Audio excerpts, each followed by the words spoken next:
Welcome again to Watercure Weekly. Today's discussion, video, is part of the history of Watercure.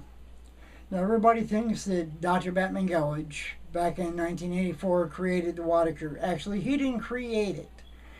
He found out the use of what been here for centuries, thousands and thousands and thousands of millennia. When he was in jail, he found out the water and sea salt helped cure gastrointestinal ailments, diseases.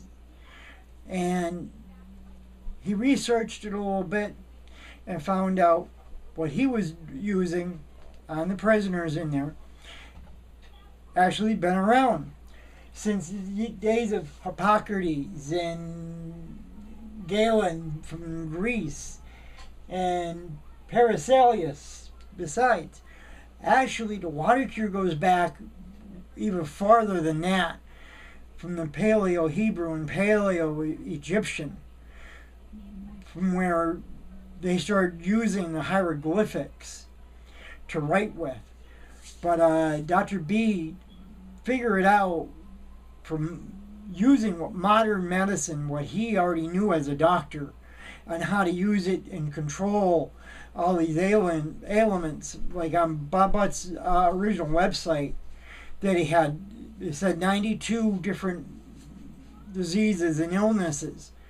But it actually goes further than that for how many that it can help.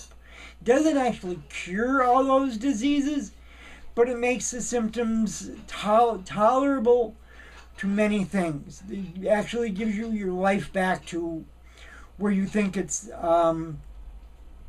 livable, okay? Believe me, I'm living proof of that. But the hard part, doctors forgot about what our ancestors actually used from what we call the salt of the earth. Christians say heal from the salt of the earth. And they put physician heal thyself.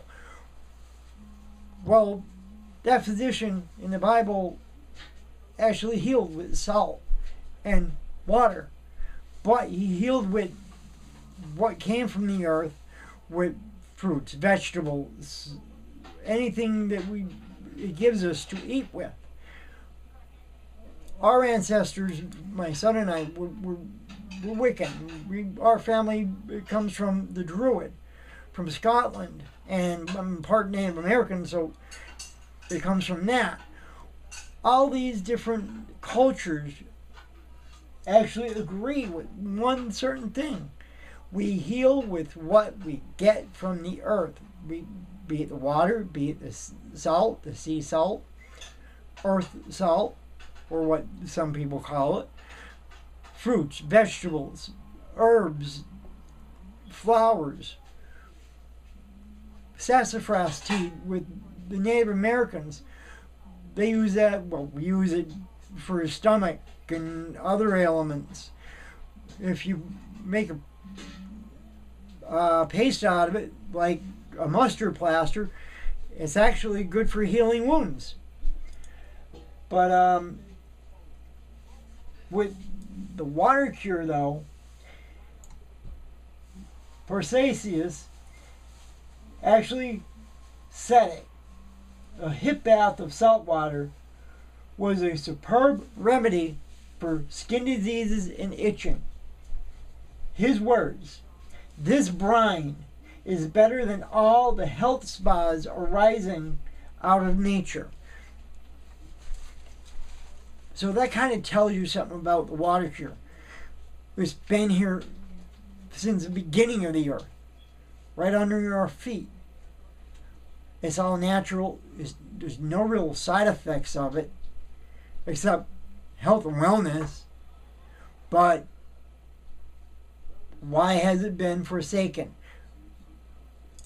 This is the beginning of what we're writing right now about the history of the Watercure. It's on our webpage and on our Facebook page in the About Us in general outline. But modern medicine forgot about all this. They call this holistic healing. And a lot of doctors frown on it because they don't get paid for it. It's like, if it don't make them money, they don't want to have it around.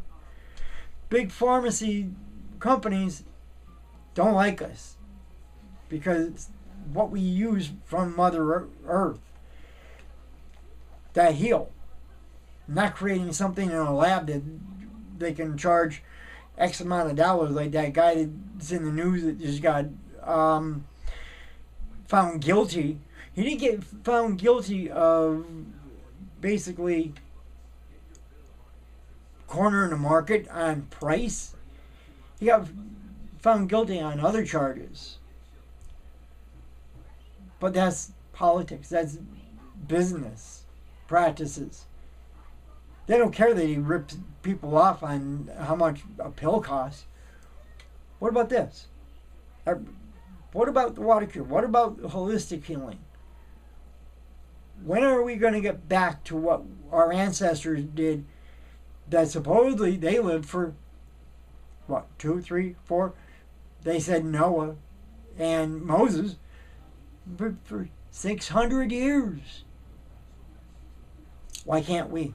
We go back to it. Clean living, clean eating, clean diets, holistic healing. Why can't we live that long too? Welcome to the beginning of the history of the Watercure.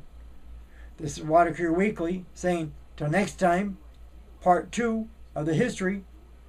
Peace out and stay healthy.